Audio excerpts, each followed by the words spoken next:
ఇలా ప్రజలందరూ ఎప్పుడెప్పుడు ఎలక్షన్లు వస్తాయా, ఎప్పుడెప్పుడు ఈ కాంగ్రెస్ ప్రభుత్వాన్ని ఓడగొట్టాలా అనేటువంటి చాలా ఆశగా ఎదురు చూస్తున్నారు. ఎందుకంటే ఈ ప్రభుత్వం ఏర్పడి 2 సంవత్సరాలైంది.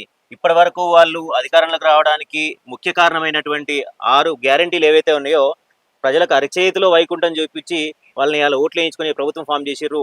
ఆ పథకాలు ఏవి కూడా ఇవాళ ఆ సంక్షేమ పథకాలన్నీ కూడా ఆపేశారు. అవేవి కూడా నిలబెట్టుకోలేకపోవడం వల్ల ప్రజలు ఎప్పుడు ఎలక్షన్లు వస్తాయా, ఎప్పుడు ఓడగొట్టాలనా ఈ కాంగ్రెస్ పార్టీని, దీనికి ఎప్పుడు బుద్ధి చెప్పాలనా అని దృఢ నిశ్చయంతో ఉన్నారు.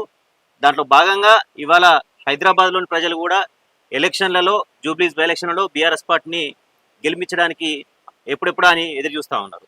ఈ డోర్ టు డోర్ ప్రచారంలోకి వెళ్ళినప్పుడు ప్రజలు ఎలా స్పందిస్తున్నారు? మేము దాదాపుగా ఇక్కడ లాస్ట్ ఒక 3-4 రోజుల నుంచి మేము తిరుగుతూ ఉన్నాం. ఒక 10-15 వేల మంది ఓటర్లను ఈజీగా మేము ఇంటరాక్ట్ అయి ఉంటాం.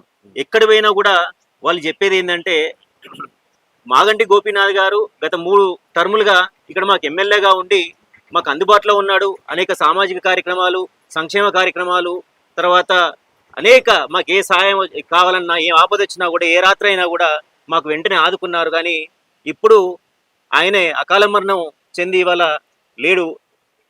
ఈ నవీన్ యాదవ్ అనేటువంటి వ్యక్తి ఎవరైతే కాంగ్రెస్ పార్టీ నుంచి నిలబడ్డాడో ఆయనకు ఉన్నటువంటి చెడ్డ పేరు ఏదైతే ఉందో, రౌడీ షీటర్ అని, ఆయనే వ్యాపారుల దగ్గరికి పోయి, చిరు వ్యాపారుల దగ్గరికి పోయి డబ్బులు వసూలు చేస్తాడు, బెదిరింపులకు పాల్పడతాడు, సెటిల్మెంట్లు చేస్తాడు అనేటువంటిది ఏదైతే ఉందో దాని గురించి మాకు ప్రధానంగా పోయిన దగ్గరల్లా చెప్తా ఉన్నారు. కాబట్టి ఈ ప్రభుత్వాన్ని బుద్ధి చెప్పడానికి మేము ఇవాళ బీఆర్ఎస్ పార్టీకి మాత్రమే ఓటేస్తాం, మాగంటి సునీత గారిని గెలిపిస్తాం అని చెప్పి మేము పోయిన దగ్గరల్లా ప్రజలు మాకు చెప్తా ఉన్నారు. మరి గల్లీలో చూసుకుంటే మాత్రం నవీన్ యాదవ్ గారికి ఎక్కువ సపోర్ట్ ఉందని చెప్పేసి అంటా ఉన్నారు. ఎక్కడ లేదు, మీకు గల్లీలో లేదు, లేకపోతే ఎక్కడ లేదు.